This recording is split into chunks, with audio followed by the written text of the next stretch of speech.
राजा विक्रम राज किया करते थे। राजा विक्रम बहुत ही न्याय प्रिय और दयालु किस्म के शासक थे। वो अपनी प्रजा के हर सुख दुख में उनका ख्याल रखते थे। उनका राज्य हमेशा खुशहाली और शांति से भरा रहता था। वहीं राजा विक्रम की एक बेटी थी जिसका नाम राजकुमारी प्रिया था।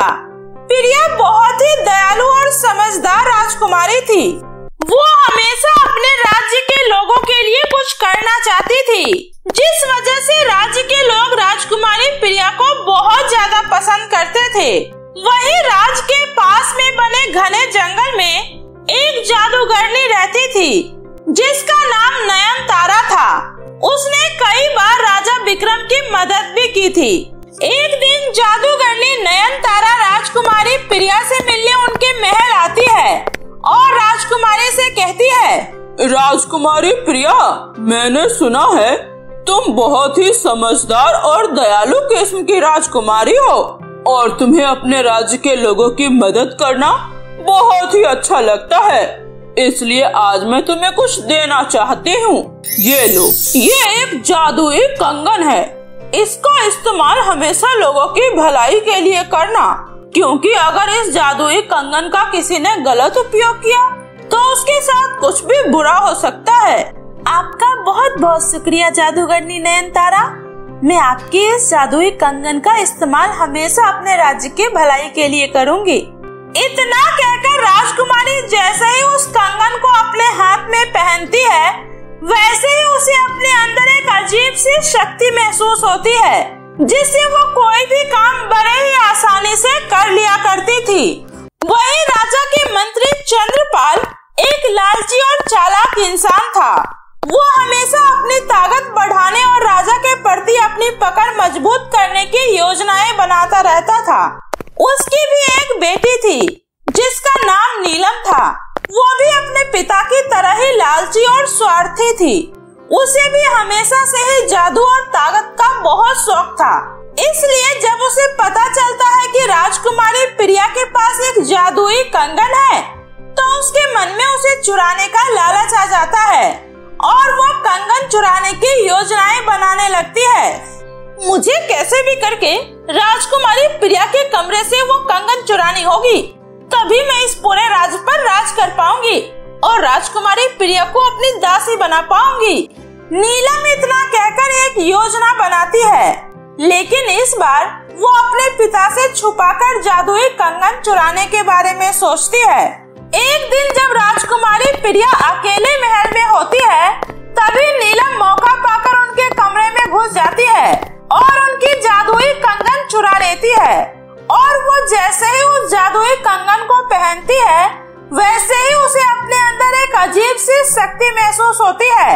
लेकिन वो ये नहीं जानती थी कि कंगन का सही उपयोग ही इसकी असली ताकत है। नीलम उस जादुई कंगन से अपनी छोटी मोटी जरूरतों को पूरा करने लगती है, जिससे उसका लालच दिन पर दिन बढ़ता जाता है और वो कहती है, अब वक्त आ गया है, अब मैं इस जादुई कंगन से इस पूरे राज्य पर राज कर पाऊंगी।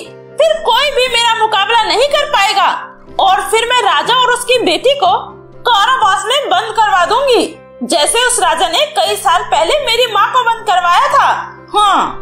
नीलम की ये बात सुनकर उस जादुई कंगन से एक आवाज आती है, नीलम, इस कंगन का इस्तेमाल तुम अपने गलत काम के लिए नहीं कर सकती हो, क्योंकि अगर तुमने ऐसा किया तो इस जादुई कंगन की शक्तियाँ कमजोर हो जाएगी और तुम्हें इसकी बहुत बड़ी सजा मिलेगी। हाँ, नहीं, अब मेरा कोई कुछ नहीं बिगाड़ पाएगा, क्योंकि मेरे पास ये जादुई कंगन है और इसके रहते हुए मैं अपने मकसद में कभी असफल नहीं होंगी। इस तरह नीलम उस जादुई कंगन की बात को अनदेखा करते हुए अपने लालच को और भी ज्यादा बढ़ाने लगती है, जिससे उस जादुई कंगन की चमक खत्म होने लगती है और वो जादुई कंगन नीलम के कहे अनुसार काम करना बंद कर देती है, जिससे नीलम बहुत ज्यादा परेशान हो जाती है और कहती है, अरे ये अचानक से इस कंगन को हो क्या गया है? ये मेरी इच्छाओं को पूरा क्यों नहीं कर रही है?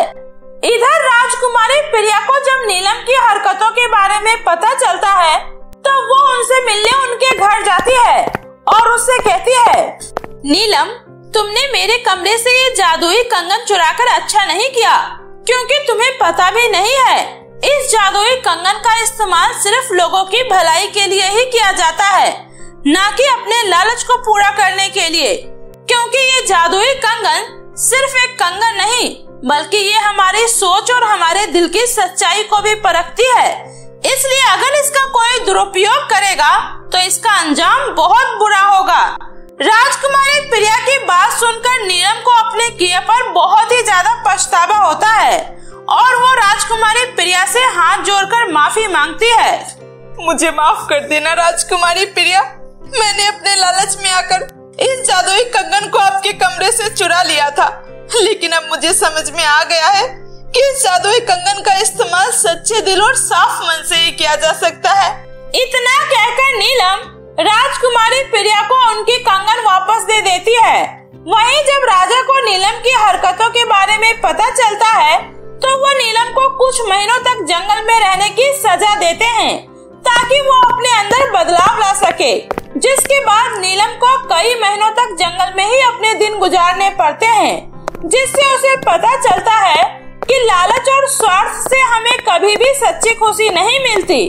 इसलिए जब नीलम कई महीनों बाद महल वापस आती है तो वो राजकुमारी प्रिया से वादा करती है कि वो अब अपनी ताकत का इस्तेमाल सिर्फ लोगों की भलाई और अच्छे कामों के लिए ही करेगी। नीलम की ये बात सुनकर राजकुमारी प्रिया और राजा उसे माफ कर देते हैं, जिसके बाद वो राजकुमारी प्रिया के साथ मिलकर राज्य की भलाई के लिए काम करने लगती है, जिसके बाद फिर से पूरे राज्य में खुशहाली फैल जाती है। वहीं समय के साथ साथ मंत्री चंद्रपाल के मन से भी सत्ता का लालच अब खत्म होने लगता है और वो भी अपनी बेटी की तरह ही राजा के साथ मिलकर राज्य की भलाई के लिए काम करने लगते हैं। तो मेरे प्यारे दोस्तों, कैसी लगी आपको मेरी ये कहानी? मुझे कमेंट करके जरूर बताएं। कहानी अच्छी लगी हो तो वीडियो को लाइक करके चैनल को सब्सक्राइब करना ना भूले दोस्तों। तो मिलती हूँ ऐसे ही फिर किसी नई मजेदार कहानियों के साथ। तब तक के लिए बाय बाय दोस्तों।